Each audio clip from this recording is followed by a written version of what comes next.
To control coronavirus, testing and tracing must become a new way of life. Testing and tracing cost $15.5 billion to set up.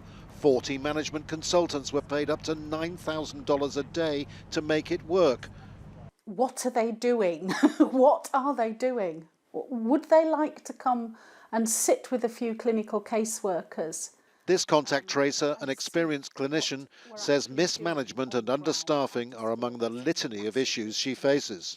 So much rested on test and trace. Do you think it's failed? It's increasingly failing. We don't get to people quickly enough. It needs to be within 24 hours, ideally. By the time we're calling people and it's 5 days since their positive test, I do sometimes think, what's the point?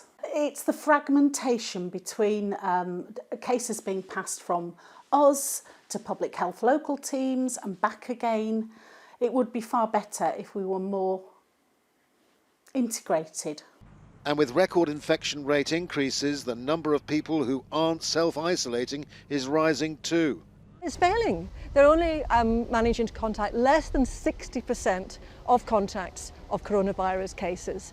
And of those people contacted, we found a great many are not actually self-isolating. And the reason is they can't afford to, because a lot of people on low incomes or 0 hours contracts actually are not going to be getting the money they need each week to actually put food on the table. The NHS COVID-19 app. And there's another issue. The much heralded app is causing frustration with high numbers of false alarms. This is the app, and one of the major issues is that you can check in with it, but you can't check out. I registered in a cafe in Manchester more than 12 hours ago. I'm now in a different city, but the app still has me there. And if you look at the data log, I'm in the cafe right up until midnight. The only way to change that is to check in to another venue. But if I was going home, then the app would still have me in the Manchester cafe.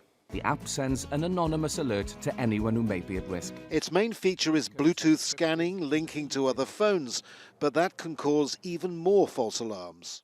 What you're basically trying to do with the tracing app is simply get lots of people to self-isolate. But then you get an incentive problem because people realize that all that running an app is going to do is to ask them to repeatedly self-isolate when there isn't actually a good reason to do so.